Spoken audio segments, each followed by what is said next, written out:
ஆகும். அப்போ அப்படி தெரிந்த காரணத்தால அவர் தன்னுடைய எல்லா கர்மங்களையும் அவருக்கு மற்றவருக்கு அர்ப்பணிக்கிறது.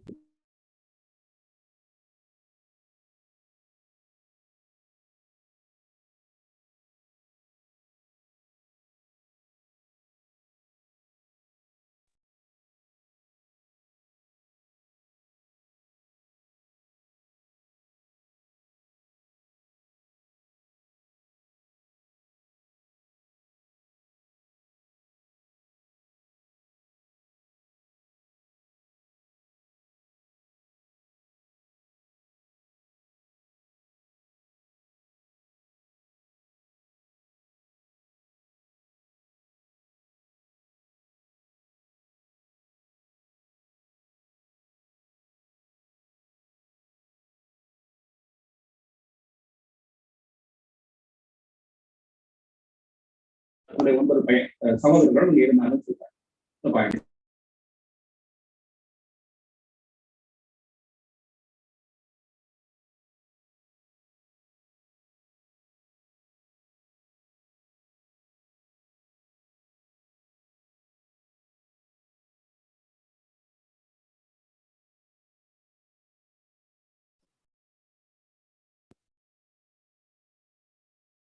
Jai Shri Prabhupada Ki Jai. We are about to begin our 8th session or 8th module on related to the essay of GITA NAGARI. I'd like to welcome everyone, and I'll begin with the short prayers as we normally do. Om Agyanatimirandasya Gyananjana Shalakaya Chaksurundilitam Jena Tasmai Sri Gurave Namaha Sri Chaitanya Manobhistam Stapitam Jena Bhutale Swayam Rupa Kadamahyam Dadati Swapadantikam.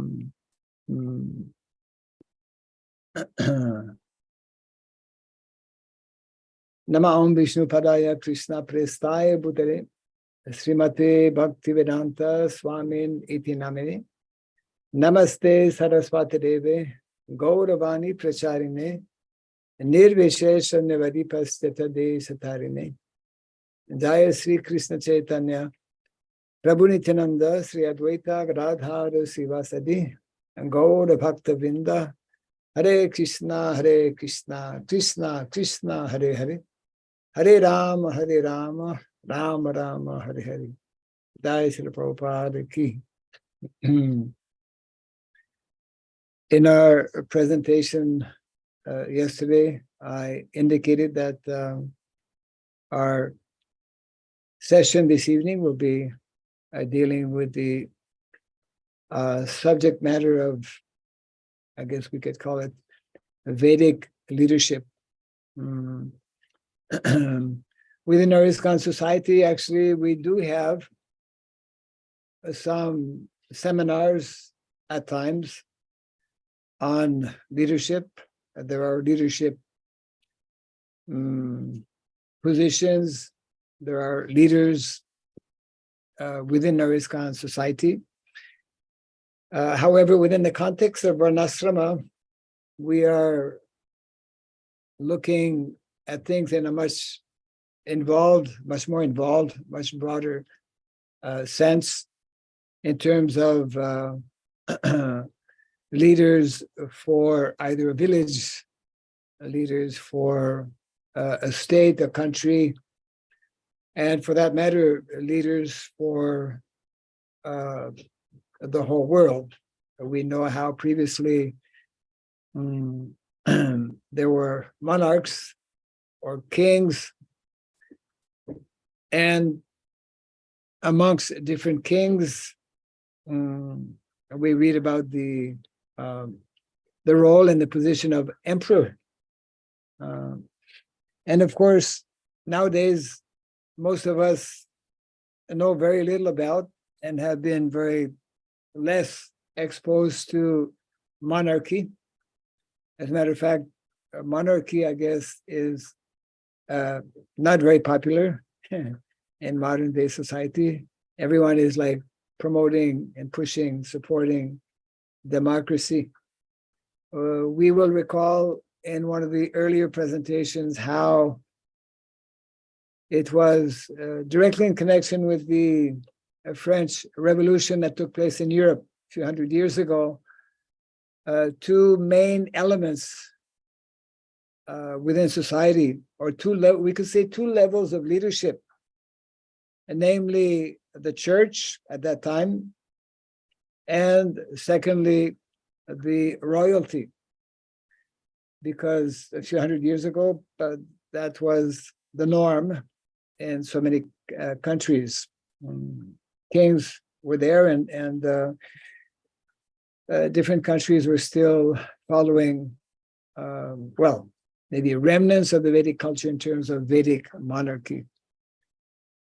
When we, as we will see this evening, hopefully, in our presentation, which I'll bring up in a few minutes here, the topic of Vedic leadership, and which means specifically monarchy, is a very involved and very intricate subject matter. Now, some may say, well, do we really need to learn this? Well, the idea is that if we are meant, we as a society, to give guidance, if we are going to give guidance to leaders in society, we should know what are the Vedic principles of Vedic leadership, isn't it? And naturally, these are given in our Vedic literatures. And every time we read the Srimad Bhagavatam, we have so many examples of ideal kings, isn't it? So one thing I'd like to point out, something we've mentioned a few times, the subject matters that are taught, that are meant to be taught in Gurukula, traditional Vedic Gurukula, are especially for leaders, are primarily for leaders. And the subject matters are very involved, very intricate. And it's only those who have that natural inclination to be a leader, three types of leaders.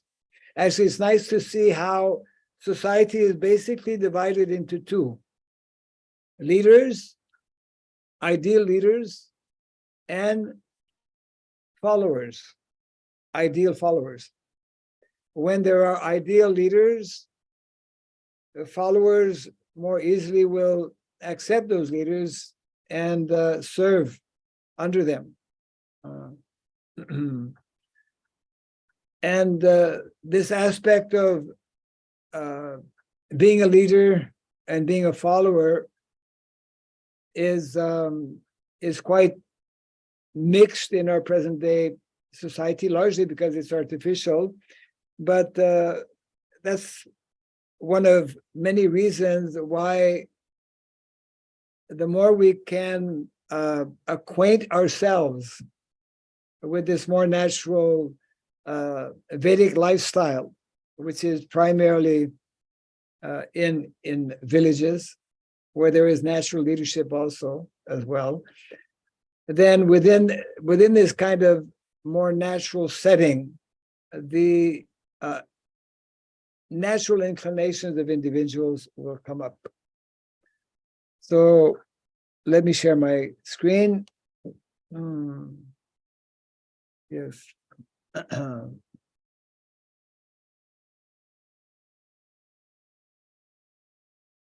And number 8.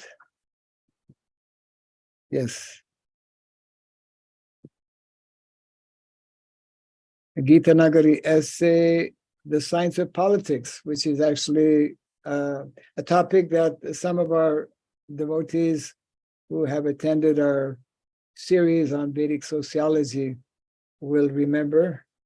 They have already gone through this presentation. actually. And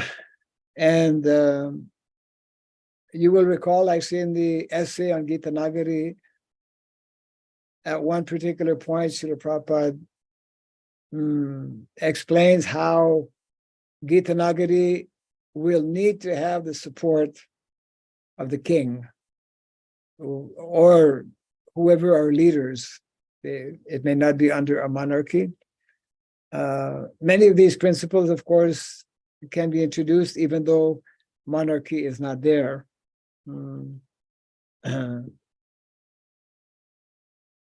I just wanted to touch briefly on this. I'll come back on this in our last session, actually, regarding Varnashram College Foundation that we refer to as VCF.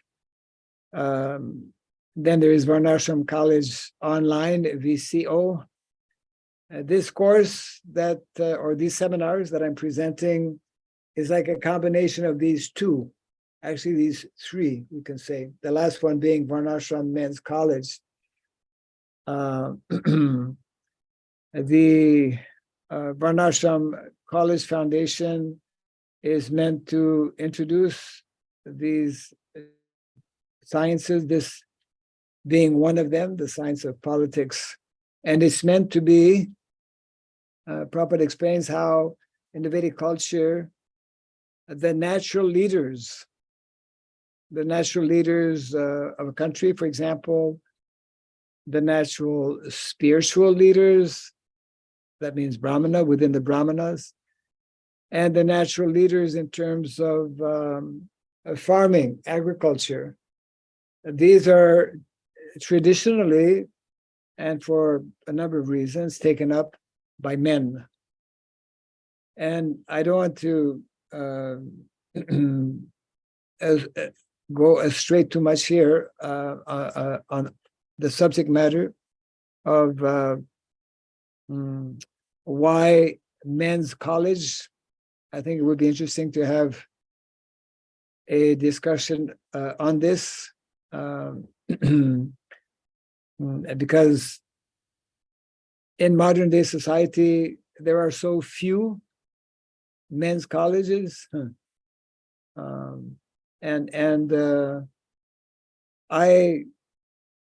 My understanding is that it's very important for us as a society if we want to properly introduce these Vedic principles, the system of Varna and Ashrama, that we establish the Varnashram colleges, and as Prabhupada indicated, which are primarily for men. So again, our theme remains the same, constant, simple living, high thinking, and our model in terms of ideal society, where the science of economics, for example, could be nicely introduced, is what we're seeing on the screen right now, village scene. Okay, our content today will be as follows. Some interesting references from the Srimad Bhagavatam, especially in the context of Krishna and Balaram, who, as we know, after leaving Vrindavan, going to Mathura, were sent to Gurukula. And there's some nice explanations as to what happened in the Sandipani Muni ashram. Satur Vidya, we've already referred to, and this one as well. We basically gave the list, but today we will be looking more in detail regarding the qualities that need to be present for someone to be an ideal king. What are the qualities? This is all based on various Vedic literatures, in particular the Kautilya Arthashastra. What are meant to be the qualities of a king? What are meant to be the qualities of a minister, qualities of a kingdom, of a fort, or we could say characteristics in terms of fort, in terms of treasury, in terms of army, and last, in terms of allies as well. No, so we begin with references from the Bhagavatam. At Maharaj Yudhishthir's inquiry, Bhishma Dev first defined all the classifications of castes and orders of life in terms of the individual's qualifications. Bhishma Dev, as we know, was a Kshatriya leader. He also happens to be one of the 12 Mahajans, who is well versed on the science of Dharma. He's in many ways an exception because he was brahmachari his whole life. But he is one of the authorities on, of course, Varnashrama Dharma, and within Varnashrama Dharma, this whole section where he is instructing Yudhishthira Maharaj on his bed of arrows.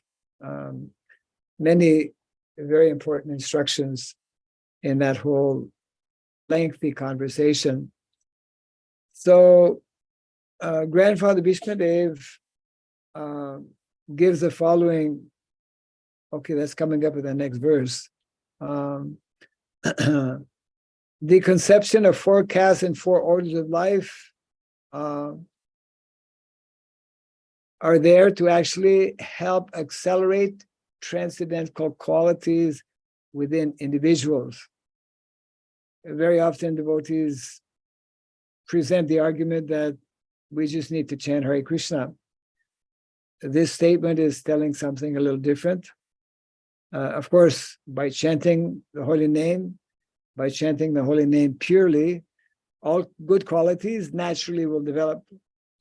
However, this statement and many other statements given by Srila Prabhupada, very strong statements, very clear statements, very clearly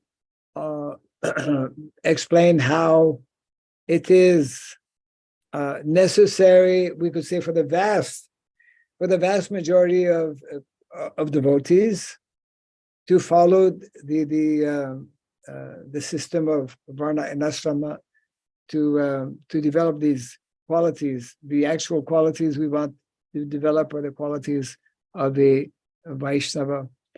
So a lot of information can be found in the Shanti Parva of the Mahabharata.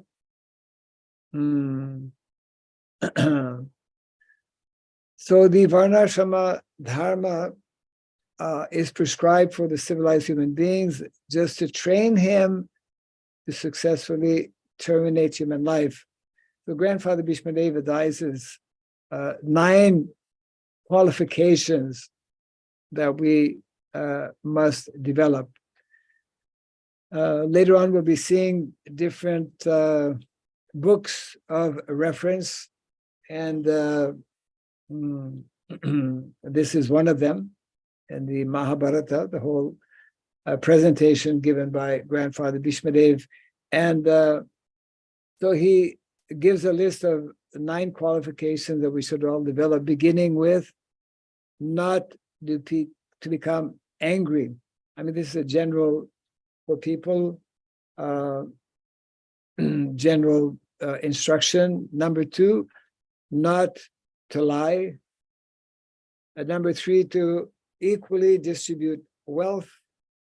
And this, as we see in the first paragraph, these are instructions for all human beings. Yeah, to forgive, to beget children only by one's legitimate wife.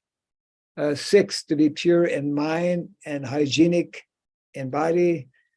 7, not to be inimical toward anyone, not to keep grudges, to be simple, and last, to support servants or subordinates.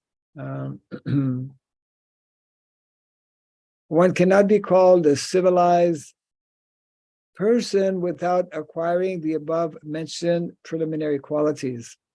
This is directly quoted in the Srimad Bhagavatam, which is very similar to what we were discussing, I believe yesterday, the day before, in the context of the 30 qualities outlined by Narada Muni, where Srila Prabhupada explains how Varnashrama can best be introduced amongst individuals who have developed these qualities. The Kshatriya, the member of the administrative class, is especially advised to give charity and never to accept charity in any circumstances. The administrators should never pretend to become nonviolent and thereby go to hell. And there's a very interesting mantra, actually, when when kings used to be coronated. Actually, we had a kind of a small experience of this in our small village in Indonesia.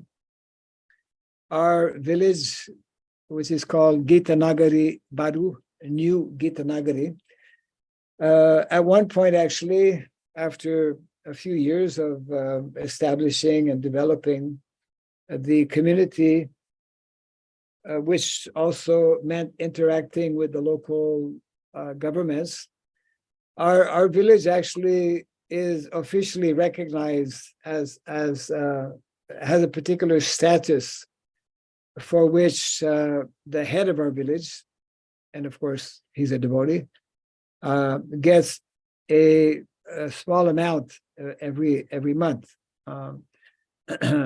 So when we were actually officially, that goes back probably 15 years ago, still in the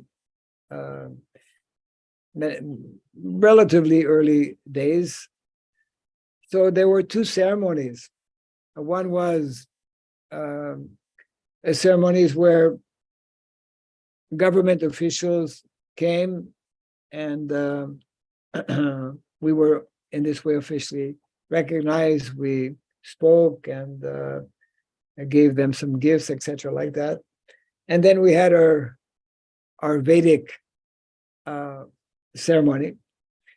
And in that ceremony, the devotee who was selected to be the head of our community, the Vedic system is that the priest, I mean, we know that land, well, ultimately everything, aham sarvasya prabhavo matas sarvam prabhartate iti madva bhajante mam buddha bhava samanditaha. Everything belongs to Krishna. Actually, and Krishna gives the charge to brahmanas, and the brahmanas in turn anoint or give the responsibility to a qualified king. And there's a ceremony whereby traditionally in that ceremony, the priest hands over a sword. In Indonesia, that sword is referred to as kris. Kris is a special type of sword that because mantras are chanted, it has a particular kind of shakti. Anyways, the point I want to make here is that when the priest is, I mean, if you've seen the Mahabharata, whenever if someone was enthroned, there's a bathing ceremony. There's a whole yajna that's performed. So in our Gita Nagari village, when our devotee priest was performing this ceremony, he repeated or mentioned this particular mantra, whereby it says, I'm now handing over to you this sword. It's referred to as the rod of chastisement. And the mantra, I'm just paraphrasing, the mantra says something like this. Now you are receiving this sword. You are the representative of Dharma. You should not overuse the sword or underuse the sword. You should not, in other words, whenever necessary, you should use that sword, but you should not abuse of the power that is there. So this is what is being referred to here, that administrators should never pretend to be non-violent. There is necessity at times, and of course the whole battle of Kurukshetra demonstrated that. In fighting, the king or the president should never return home without being hurt by the enemy. So something that Prabhupada, of course, nicely explained. There's a whole psychology, a whole mentality in Vedic understanding of Kshatriyahood. Yeah. So I think we're soon getting close to the example of Krishna and Balaram. But before that, just a few short quotations whereby Prabhupada refers to different sciences, whether it's philosophy, physics, chemistry, psychology, sociology, politics, and by culture of such knowledge, human society can attain perfection of life. So when we utilize these different sciences in the service of Krishna, then they become bona fide. So this is a small section here before we get into the different qualities that are needed actually for one to become a qualified king. That best of Brahmanas, this is referring to Sandipani Muni, the spiritual master Sandipani Muni, was satisfied with their submissive behavior, referring to Krishna and Balaram. So even as Kshatriyas, one needs, we went over this a few days back, in terms of the needed qualities for teachers as well as the needed qualities for students. So students means either a Brahmana student, either a Kshatriya student, or a Vaishya student, because these were the three categories that would go to Gurukul, the Dvijas, referred to as the Dvijas. And thus, Sandipani Muni taught them the entire Vedas, together with their 6 corollaries and the Upanishads. So important to note here, looking at the slide we had shown on Chatur Vidya. Chatur Vidya, you will recall the first of the 4 sciences, Vedic sciences, is Anvikshiki, which means the science of philosophy. This is like preliminary, whether one is studying as a Brahmana, as a Kshatriya, or Vaishya, one needs to have that basic foundation.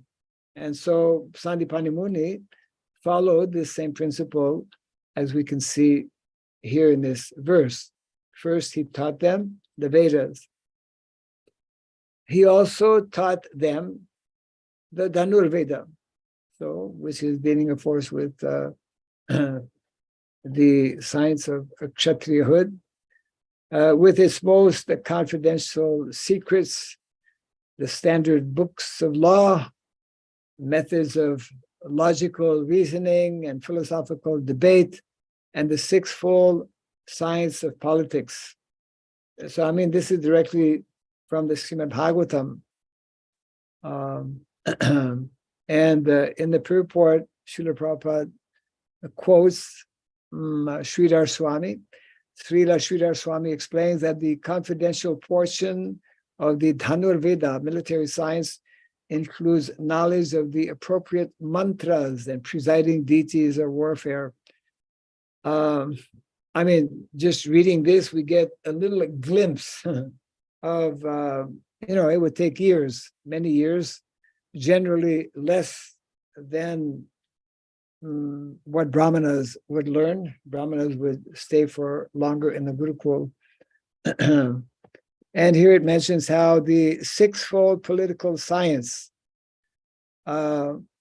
includes the following: Sandhi, making peace; Vigraha, war; Jnana, marching; Asana, sitting tight; Dvaitha, dividing one's forces; and Samshaya, seeking the protection of a more powerful ruler. Again,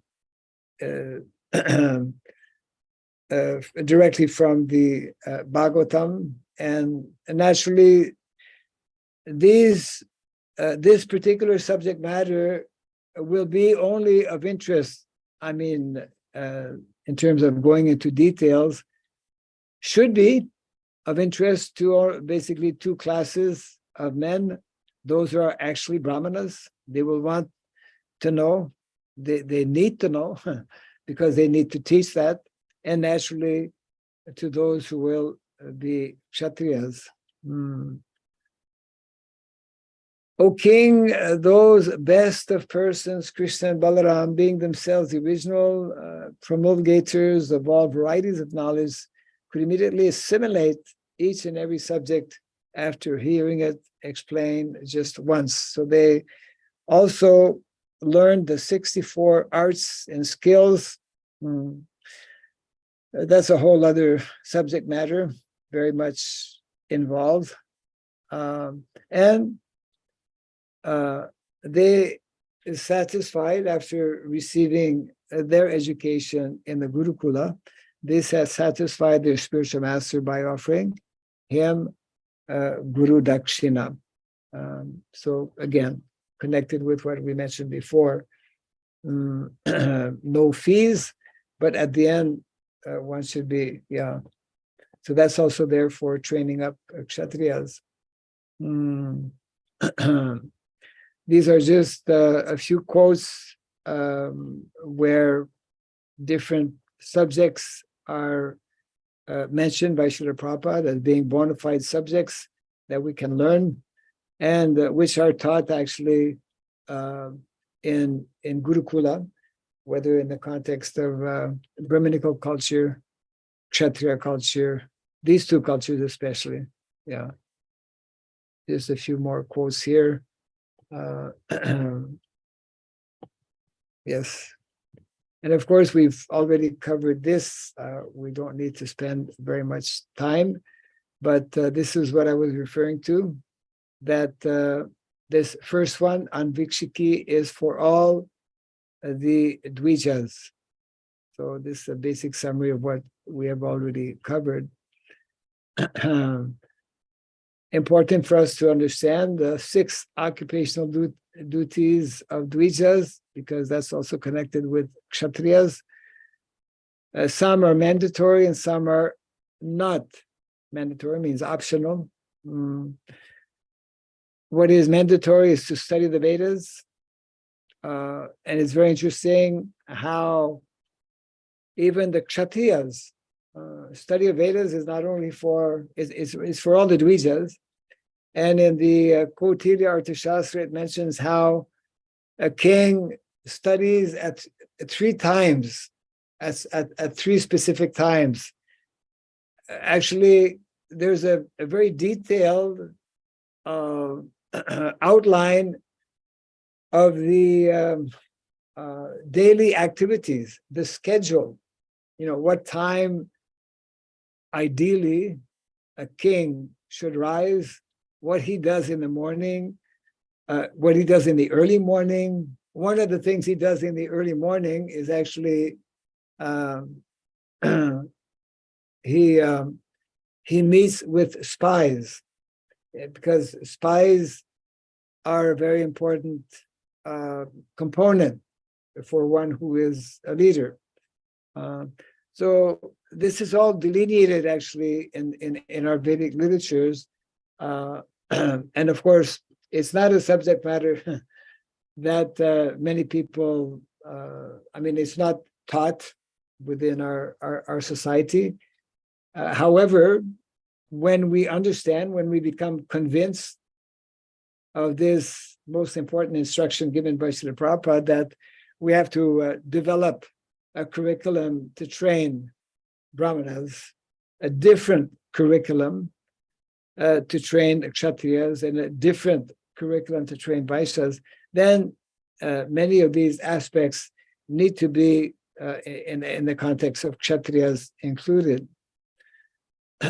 So what is also mandatory is every day, in addition to studying the Vedas, worshiping the deity and giving in charity. The other three are not mandatory. Teaching the Vedas, inducing others to worship, or teaching them how to worship, and accepting charity. We read a little earlier how a kshatriya is never meant to accept charity. So Dandaniti, this is these are a few books that are meant to be studied. We're working on compiling other literatures that make up the subjects to be studied. And the focus, there are three areas that are the duties and responsibilities of kshatriyas. One is, the first is refers to as raksha, or protection.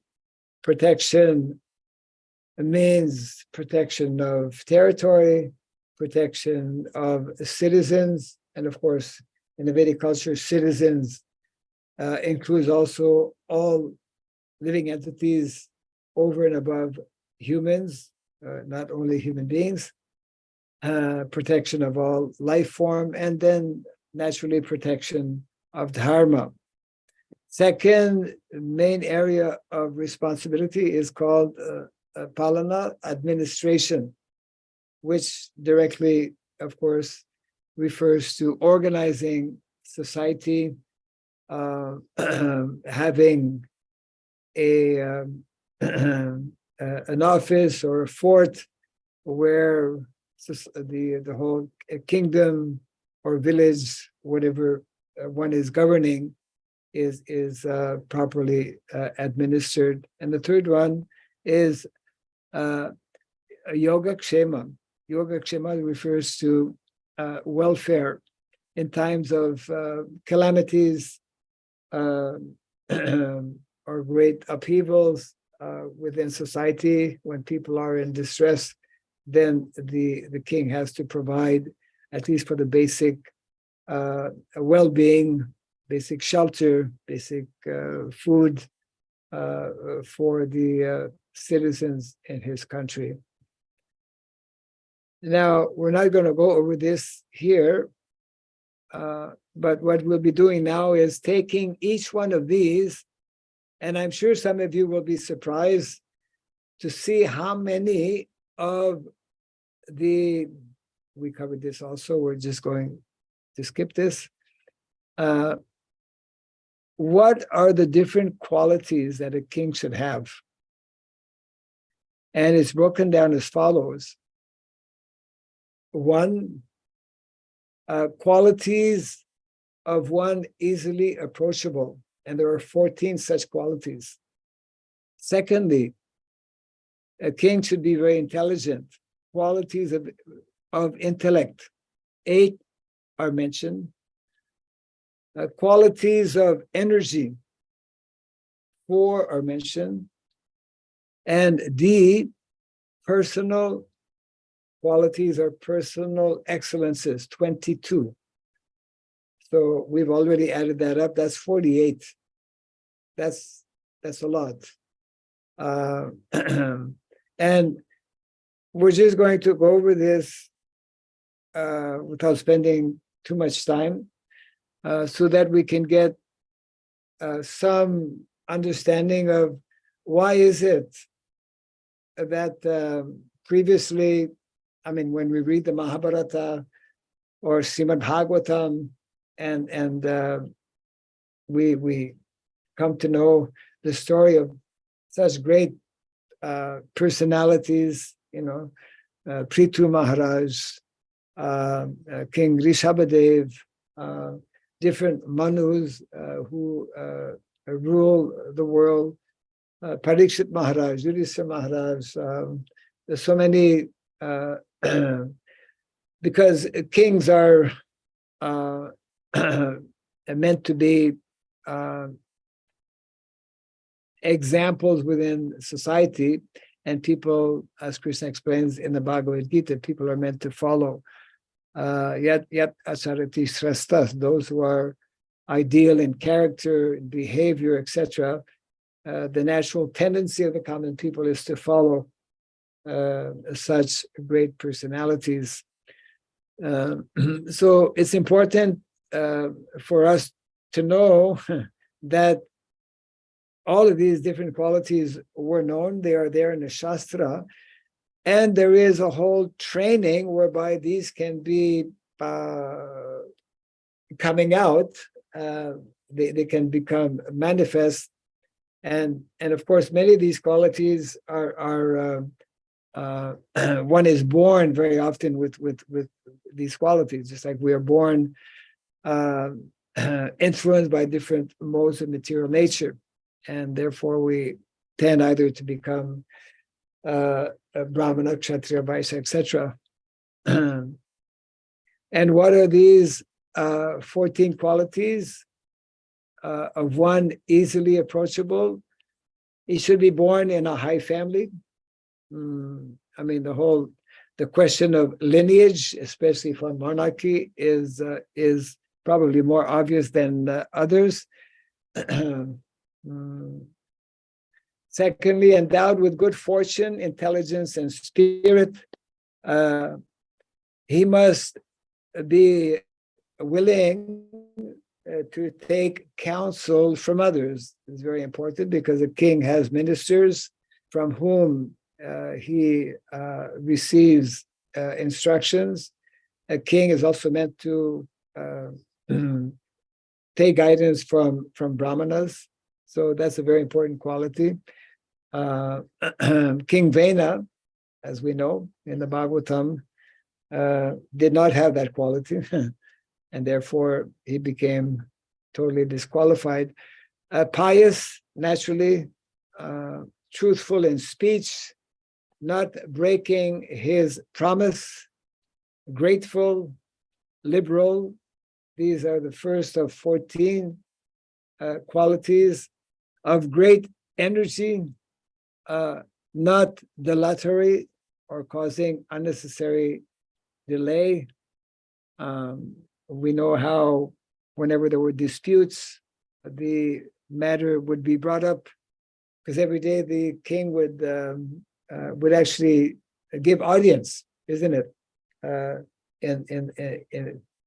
In his assembly, he would it was fixed particular time in the latter part of the morning, I believe.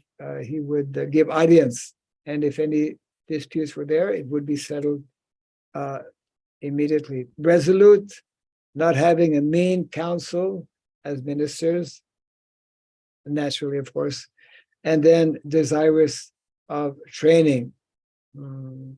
We've seen in Mahabharata, Dhritarashtra, who was blind. Many scenes are there of him, not only him, actually the Pandavas, anyone who is Kshatriya, they have to continue their training, and they should be eager to do such training.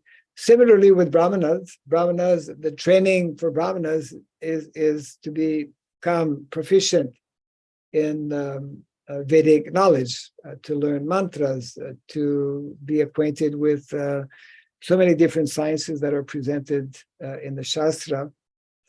So these are a series of qualities for one easily approachable.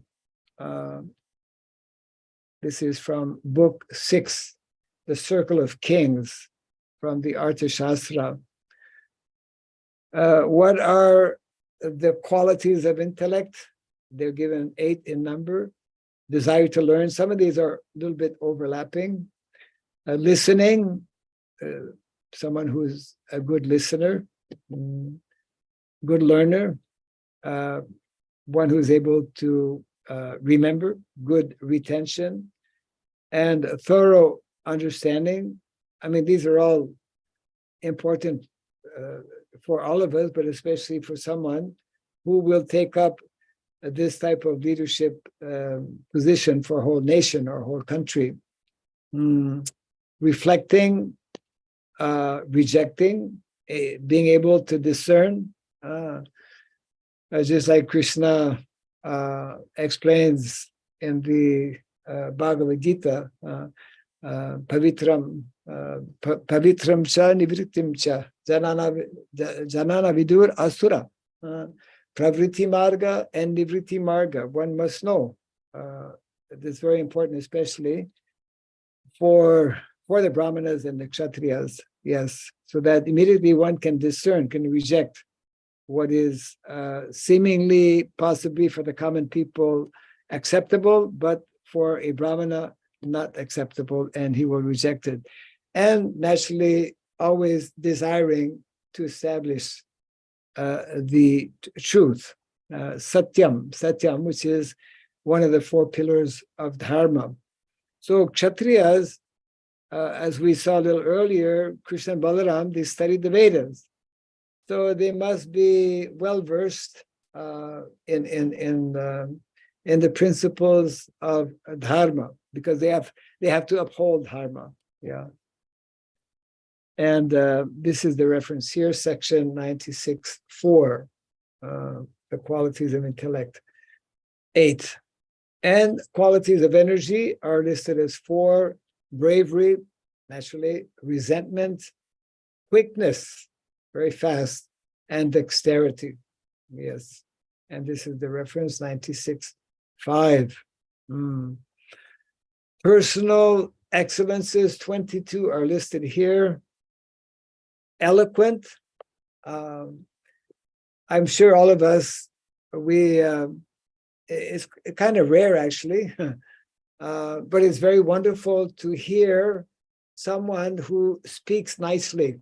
There's a whole science, and this is part of the training that one who will take on the position of a Kshatriya receive a training in the Gurukula, how to speak. Bold, endowed with memory, intellect, and strength. Exalted, yes. Easy to manage, trained in arts, free from vices. These are the first 7 of 22. Able to lead the army, means a natural leader. Able to requite obligations and injury in prescribed manner, according to Shastra. Possessed with a sense of shame, knowing that if he goes against any of the principles of dharma, he will regret. Able to take suitable action in calamities, as well as normal conditions. A visionary, seeing far and ahead, yes. Attaching prominence to undertakings at the proper place and time. So Kala Desha Patra is a very important principle for a leader, Kshatriya leader. 14, able to discriminate between peace and fighting, when to keep the peace and when to fight. That's a whole a science in itself, yeah. And observance of conditions and striking at the enemy's weak points, well guarded, both that will be explained later in describing the qualities of a fort, that both the boundaries of the kingdom as well as in the center of the kingdom, it should be well guarded. Not laughing in an undignified manner. It's kind of interesting because, someone who has such a high profile, high position, he has to keep a certain, we could say, equilibrium, with a glance which is straight and without a frown. I mean, someone who is very confident of himself, and therefore it will show in his eyes, in his glance. Devoid of passion, anger, stiffness, fickleness, troublesomeness, and slanderousness. Yes. And the last, sweet in speech. Politicians generally have that quality.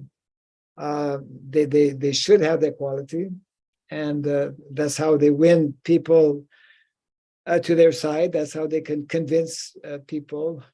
That's how they win votes in the context of non-monarchy context and for democracy. Yeah, and speaking with a smile and with dignity and with conduct conforming to the advice of elders. So, these are, there's quite a few points being outlined here, but they're very,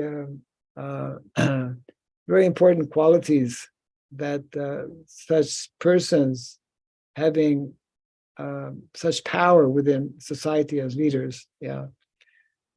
So this covers the qualities, characteristics of a king, and then we just go down like this. We may not go right to the end, or if I go quickly, I think possibly I can cover that. So similarly, the ministers also have to be very qualified, and these are the three areas: appointment of ministers, excellence of the ministers, and on deciding the qualities of the ministers. So let's see here. Yeah. There are 7 aspects in terms of appointing ministers. And many of these things, even though we don't have monarchy, and even though monarchy may not be able to be established for we don't know how long, still there are many instructions given here that can be introduced and that we can apply in our present situation. So, fellow students, one will, because a minister is a very responsible post, and one is entrusted with all kinds of information and responsibilities. So naturally, you want to appoint somebody that you know. So fellow students is one criteria. Yeah. Those having same character, similar nature, we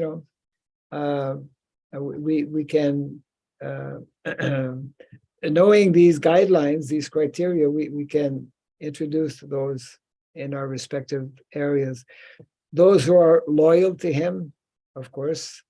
Those who can bring in income, that's also important. So that's the 4th of 7. Those who are descendants of his father or grandfather. That's how monarchy was coming down through, from one generation to another. Number 6, those who are new men well-versed in politics. So there's a mixture here of people who are known since many years, and then some new people who happen to have very good knowledge in various subject matters, and those who are capable of doing work. So these are the 7 aspects or criteria in terms of appointing of ministers, and this is the reference here as well. Excellences of a minister, there are 20. So again, similar to the king, minister has to have the following.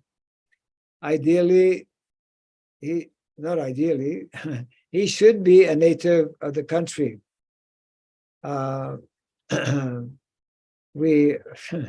What comes to mind is one, anyways, in the context of India some years back when the Congress party had won, and then all of a sudden the prime minister was going to be Rajiv Gandhi's wife. And that was a very awkward kind of situation because she's not born in India. So it goes against this principle. And of course, other reasons are there as well. Of noble birth, easy to hold in check. So ministers need to be very qualified, but also the king needs to be in a position to control and even change ministers at times when needed. Train in the arts, various arts, possessed of the eye of science. I believe this is in terms of intelligence. Well, okay, maybe not. Intelligence is listed separately here. Persevering, dexterous, eloquent, bold. I'm just going quickly here. Possessed of a ready wit, endowed with energy and power, able to bear troubles, upright, friendly, firmly devoted, endowed with character, devoid of stiffness and fickleness, amiable, and not given to creating animosities. Excellences of a minister. And there are 8 qualities listed for a minister in terms of nationality, training in various arts, intelligence, perseverance.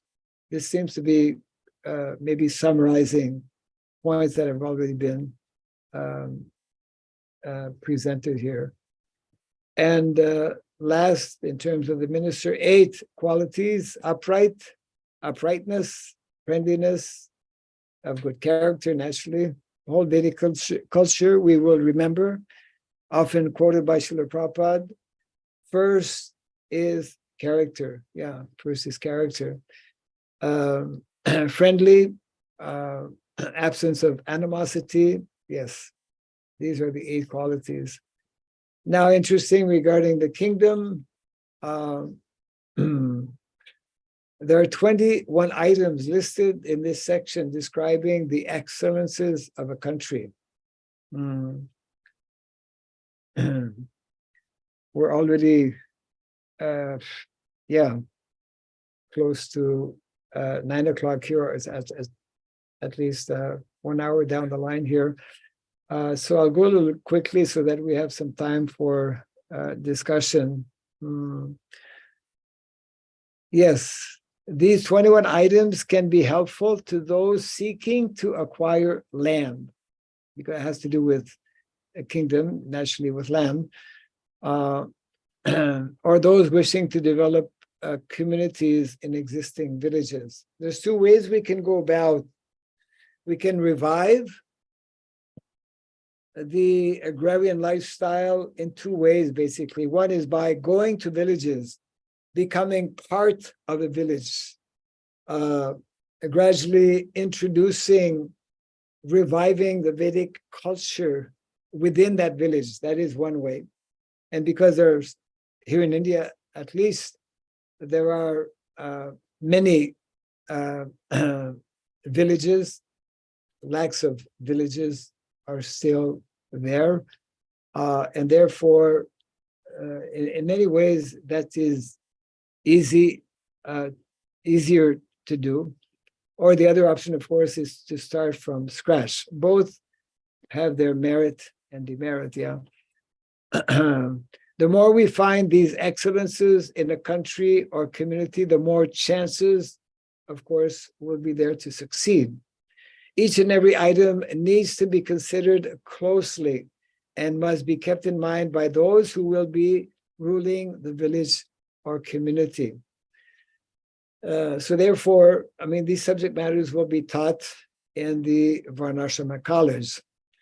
This is standard and scientific knowledge based on experience and practicality. We always need to keep in mind that what we are reading or hearing from our Shastra, this is standard knowledge that has been experimented with in the sense that it has been followed, and when properly followed, has given the desired result and success. So yes, what are the 24 excellences of a country? Possessed of strong positions in the center and at the frontiers. I was referring to that a few minutes ago. Capable of sustaining itself and others in times of distress or calamities, easy to protect, providing excellent livelihood, malevolent towards enemies, with weak neighboring princesses. And like this, it continues. I won't read all of them. Charming, attractive, endowed with agriculture, land, mines, etc. So that those living there can meet their basic necessities of life, beneficial for cattle or to cattle, naturally, land and cows, or cows and lamb, with protected pastures, etc. Yes. Not depending on rain for water. This is interesting. That means that there should be lakes or wells or rivers, because sometimes rains may not come. So that's our Vedic, our sages, many of whom wrote some of these directives, were very expert, very knowledgeable. And these directives are meant to be learned and meant to be introduced and applied.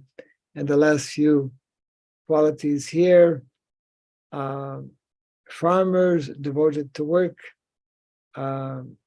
with wise master, yes, men who are loyal and honest. So that's from the section 96.8 of book number 6. The fourth, so we just basically have 3 more here. Construction of forts, very interesting. There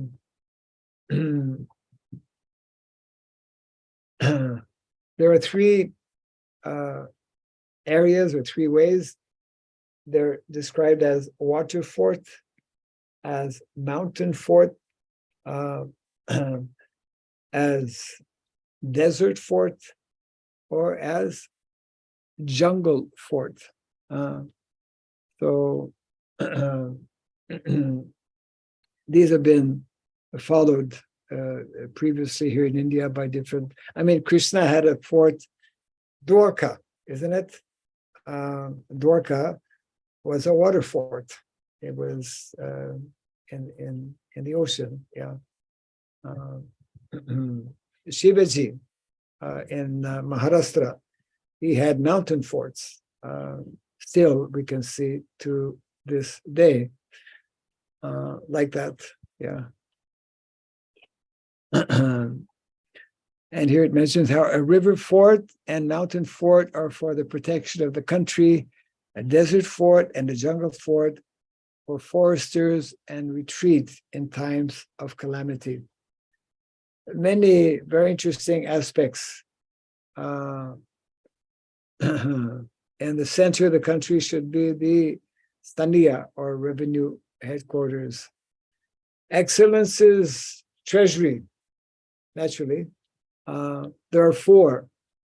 Acquired lawfully, consisting mostly of gold and silver, not paper money as we have today, or plastic. Now, it's more convenient to print. In Australia and Canada, maybe other countries, we have plastic money containing various kinds of big jewels and cash. Cash here means silver coins or gold coins that would withstand a calamity even of a long duration in which there is no income. So income taxes, a very important aspect, of course, for those who are ruling, and there are guidelines given for that as well. So we have the army, and the last one will be allies, just very quickly here. Excellences of an army, inherited from the father, constant, obedient, with the soldiers' sons and wives contented, not disappointed during marches, like that. And the last, able to put up with troubles, etc.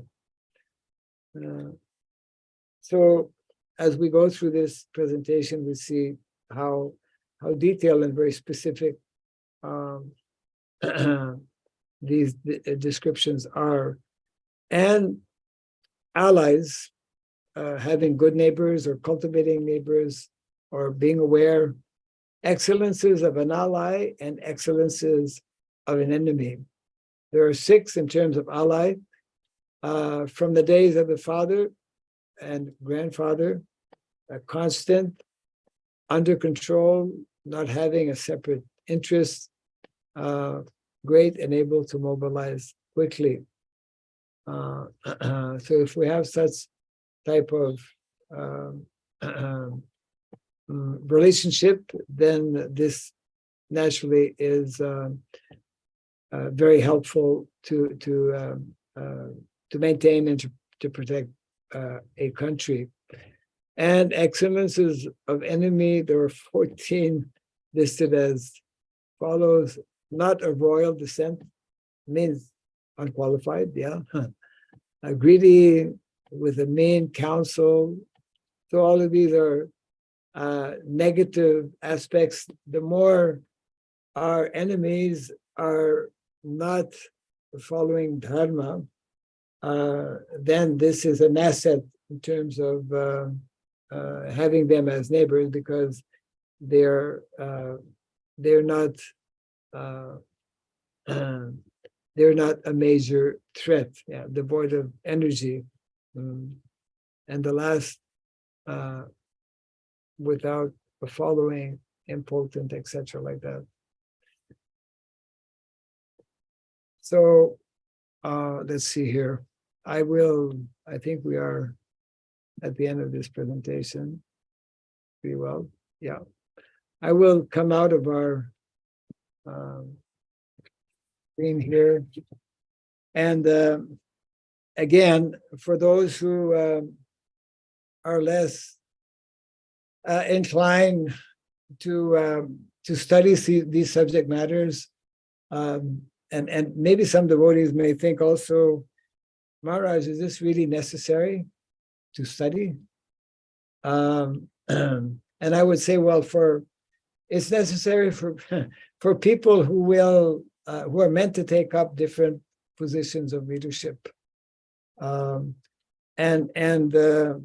of course, this is what we are reading are descriptions that were especially present and manifest when the Vedic culture was functional. And we are, as we all know, very, very, very far away from that. So many of these descriptions that we have heard and discussed, we may not be able to implement immediately, but there are many that we can implement, that we should know about. And this will, because Prabhupada wanted, Srila Prabhupada wanted that we have such type of kshatriyas who are qualified, materially qualified, spiritually qualified. That is the meaning of Raja Rishi. Evam parampara praptam imam Rajarshi uvidu. Rajarshi. Vedic culture expects that one be materially qualified as a king and also be a rishi simultaneously, be qualified in terms of knowing the principles of dharma. So this is our presentation today. I'm interested to hear any comments or reflections or questions that might be there. Yes. Any Kshatriyas in our group?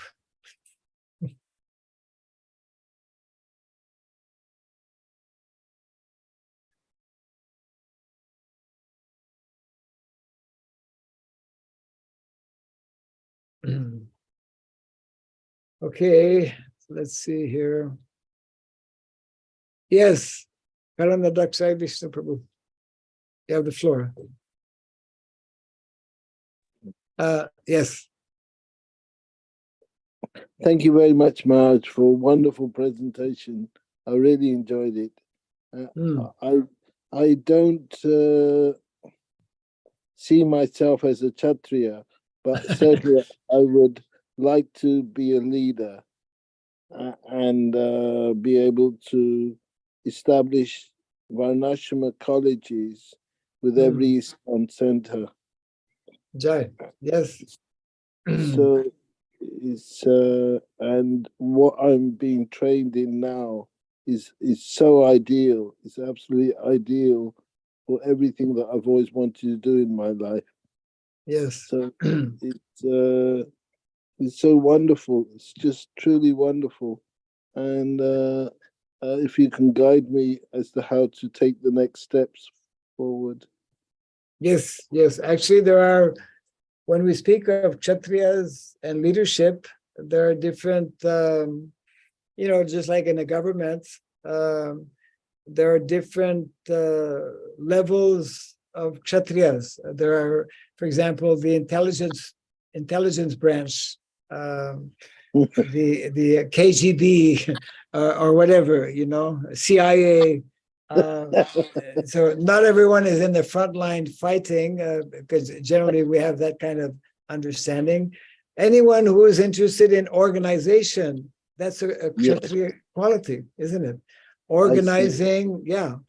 And so there are different levels or different aspects in terms of Kshatriyahood, and definitely organizing, helping to organize that Varnashrama colleges be established is something very important. And I'm of course, I already know you have this strong desire, and I'm sure Krishna will give his blessings so that you can be successful in accomplishing helping to accomplish that mission of Srila Prabhupada.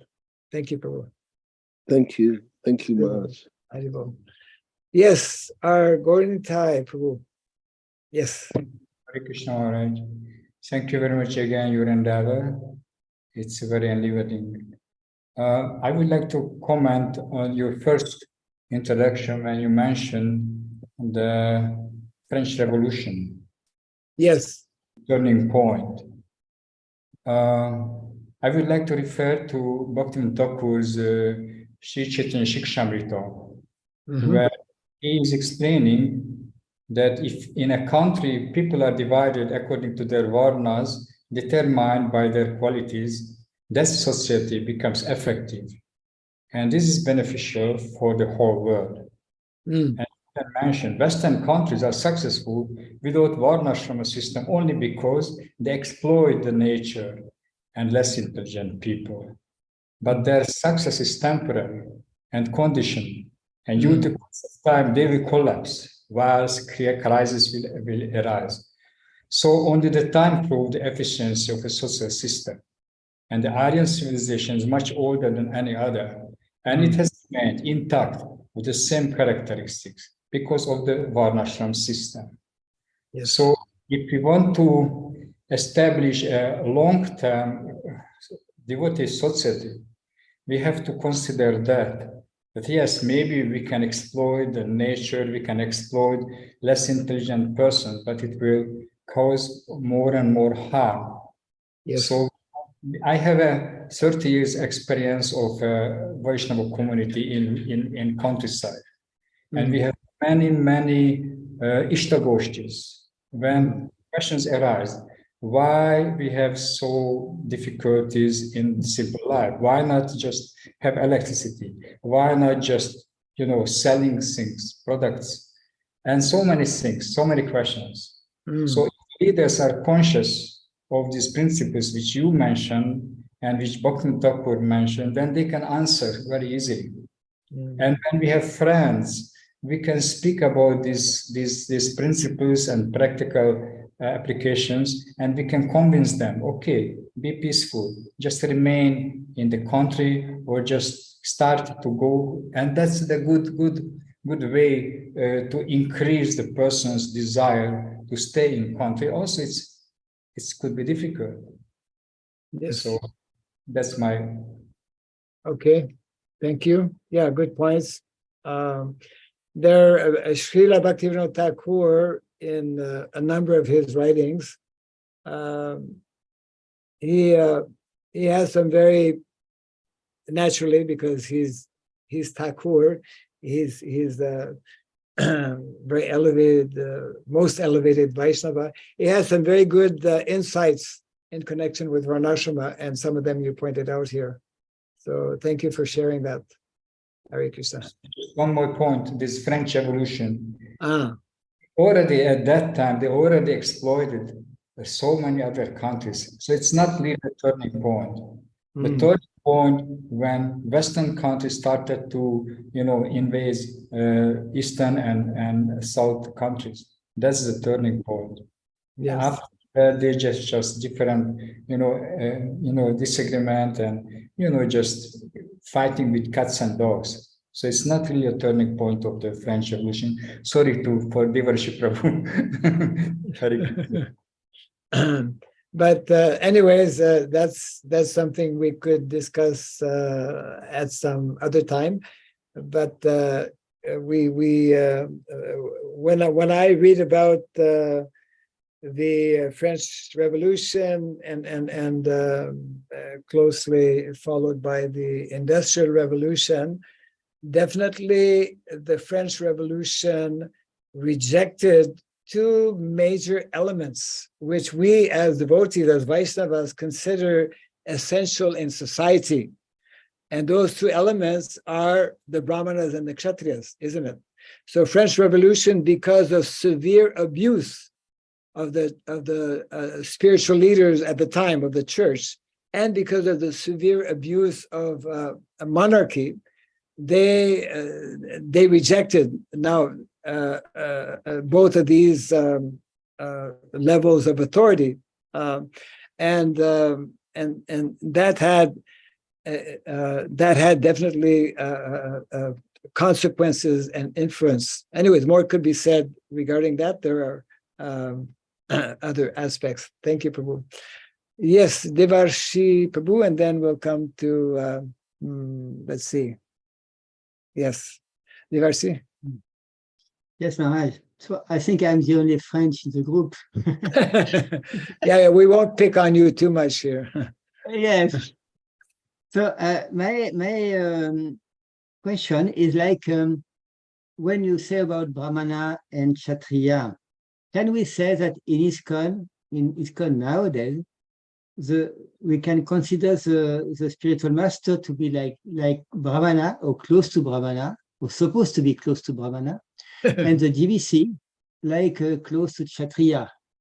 Can we say something like that? The problem is that if we accept that, the problem is that many of the GBC are also spiritual masters. Yes. But I think Srila Prabhupada wanted that it's different, or the GBC wanted Guru and GBC different person. No? Well, at one point, yes, there was expectation or expressed desire that the GBC be grihastas, And that's, of course, a whole topic of discussion. But when you have GBCs who are sannyasis, who are gurus, and who are taking up, because GBC is a kshatriya type of leadership, like a temple president is in charge of a temple. GBCs are responsible for the overall organization of the of the worldwide organization like that. So whether I mean it's a question for that can be debated. Definitely those who are taking the position of spiritual masters, whether they are sannyasis or not, because we have grihastas who are spiritual masters, not only grihastas, anyone, Jai Krishna Tattvaveta Se Guru Hoy. So we've had brahmacharis who are spiritual masters as well. Anyone who knows the science of Krishna can be a spiritual master. And generally, a spiritual master means someone who is Brahminical, because he has to teach. Teaching is the responsibility primarily of the Brahmanas. Whereas, so the Kshatriyas, yes, GBC position, we have gone back and forth on this point, over the years.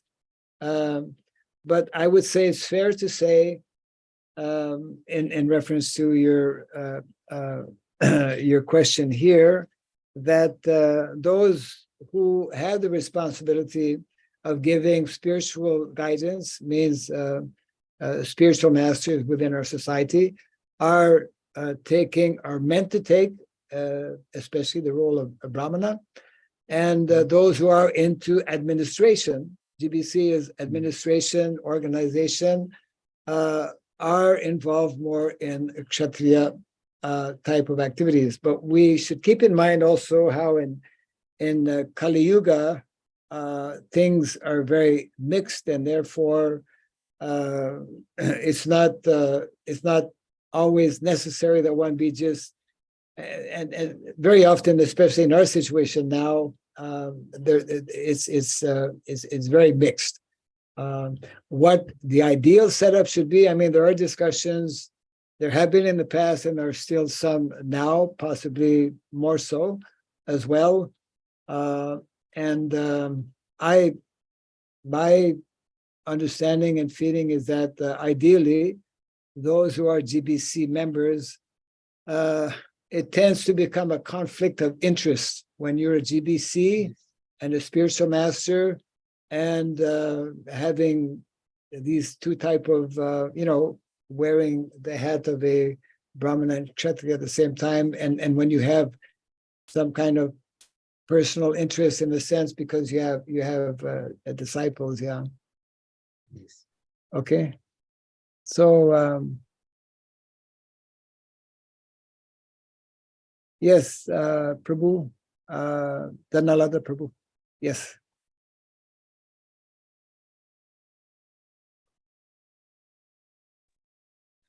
The other day, 2 days ago, 3 days ago, I spoke about, mentioned aggressive programs to which aggressive program about 2 days ago, 3 days ago. I mentioned aggressive programs, that we need aggressive programs. Yeah, I remember. And so I wrote some things out. I can briefly summarize them.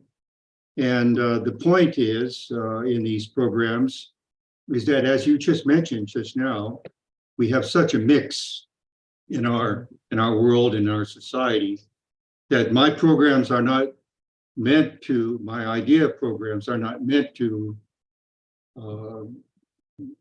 go right into what we're supposed to be doing, but to do the best we can to organize society as Prabhupada wanted it, so we can funnel, or so we can guide people into the real thing, until the proper thing to do, which will take us hundreds of years. We have to take the long view. or thousands of years, but certainly we start now. Yes. And I take my point of reference, as you take point of reference from the wonderful things that you study, which are beyond my ken. They're advanced things. I don't study them, but I take my center from a 3-day description that Prabhupada, oh, that's backwards, right? Can't see it. No, we can see it. Right? Yeah, yes, right. Yeah. Okay. So this is a book that I printed up myself. Okay. And I have a forward to it, but it's from 2 sources, a 4-day conversation that Srila Prabhupada had with these leading disciples in Vrindavan in March of 1974.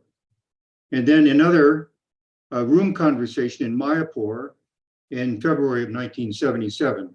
So this is my center. And then, of course, I read the Shastra all the time, daily. I'm old man, I'm 81, and they treat me very nice here, and I study a lot. And but I'm not a scholar like you are. But anyway, here are the 3 things that I've thought would serve us well. Mhm. And it begins with a new approach to recruiting. And the approach to recruiting, if I can sum it up a little bit, I'll be a little bit inaccurate to summing, but I'll sum it up as best I can, is that we have a program. We have our temple program, our ashram program, and when we get new people, we want to bring them in to our temple ashram community program. So we have one program. It has different facets, of course. We have Harinam, we have book distribution, we have going out to colleges, Namhat. So we have different programs within that temple ashram community. But what I propose is that we change that, and we change it or we add to it. And we have, Srila Prabhupada used to say that when someone comes into a room, it should be a very nice room. One should want to sit and be comfortable. Room should be very nice.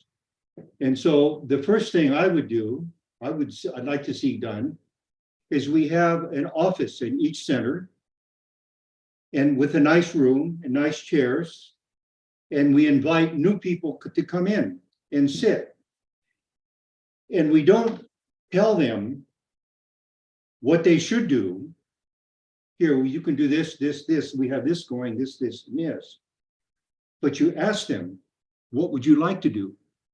How do you think about our devotees? What do you think about them? What do you think about our temple, our philosophy? What do you find out? It's said in sales, advanced sales, if you want to be good at sales, you have 2 ears and 1 mouth, and you use them accordingly if you want to interest people. And we can see, certainly I have seen, that when Srila Prabhupada talked with people, he listened to them. He listened to them, and he found out about that. The first time I met Srila Prabhupada, I was with my wife, and I had long hair, and I was a carpenter, but I dressed with a tie and like that. And I came in, and he asked me a question, and then he listened to me, and he asked me questions, and he listened to me. Simple thing. I just talked to him a little bit. And I have seen, if you can see, anyone can see on the tapes, on the video clips, I'm watching the time. I don't want to be too long. Video clips that he listened. His disciples would talk, and Prabhupada would listen. And then he would reply. And he did that all of the time. We should do that. We have to learn to do that. We learn to these new people coming in, and we know, and then once we listen and we find out a little bit about them, then we custom make a program for them according to our varnashram, according to what kind of work do you do? What kind of work do you like to do? What kind of things do you do? What do you enjoy doing? Do you like to read? Do you like to build? Are you a driver? Are you an accountant? A technician? So of course, technicians, we want to phase technicians out, but we want a place for technicians now. So we listen to them and we work to get them involved in our Varnashram community, which is like an auxiliary. In the West, they have the Catholics have their Knights of Columbus. The Protestants have their Demolay. And there are other auxiliaries where they're called lay people are there, where we work with lay people and the lay people support the religious center. So this is how we do it. And we do it with what exists already and what's the remnants of Vedic society. Whereas the family is there, the son does what the father did, what the grandfather did, like that. Everybody has their occupations, what they've done for hundreds or thousands of years. So we can't do that, but we do have remnants, which are called, we call them unions or guilds. So when someone comes in, we find out what they like, and we assign them to a guild or a union according to what they like. Yes. And we apprise them that if you work nicely, dovetail your activities, and if you just respect the devotees, respect what's going on here, then you're supporting the community just by your attitude, and you work nicely. And in this way, you can dovetail your activities into the service of the Lord. And Our time, Prabhuji. okay, Yeah, that's just about over, but good. Yeah.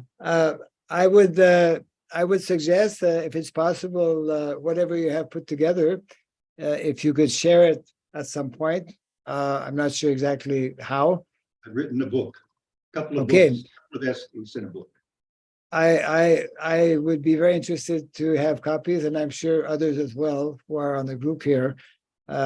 Maybe we can work something out. Is it available? Is it printed or what? I don't want to send it out yet. I'm Okay. still working on it until it's perfect. Okay. Second and Okay. third draft. Okay, Semi-perfect. fine. Okay, fine. But I'm happy to talk about it anytime. Yeah. Okay, good. We'll be looking forward for whenever it's available and ready. If Brother Raj Prabhu has a quick question, we'll allow him. Otherwise, not. Thank you. Thank you for letting me speak. Okay, Prabhu. Hare Krishna. So Hare you Krishna, have to, Maharaj. yeah, you have to do real quick. You have less than 1 minute. Yes, Maharaj. Yes, Maharaj. Thank you for clarifying about Kshatriya spirit. Because before I understand, my understanding is how can we be a Kshatriya spirit in this society? We are in already, so all the society within the control of non-devotee community, means political background. How can we become a Kshatriya? Kshatriya spirit, how can we apply in this society? But I understood in this class, Kshatriya means be a leader. Yes, What Kshatriya is be one a type of leader. according to Desa Kala. Patra, yes. Yes, Maharaj. So Prabhu, I think that better we can bring up your question or discuss it either tomorrow or the next day, because we are running overtime right now. It's an important question, actually. How to we know that the Kshatriya is very important, essential, actually, in the context of Varnashrama. And therefore, in practical ways, how to introduce or implement the Kshatriya aspect of the Varnashrama Dharma is a very good question, and we can speak about that possibly either tomorrow or the next day. Okay, thank you. Thank you. So once again, thank you all, to all the devotees, and we expect to be there again tomorrow. We just basically have 2 more modules to cover. Jai Srila Prabhupada ki jai. Yeah. Hari Bol.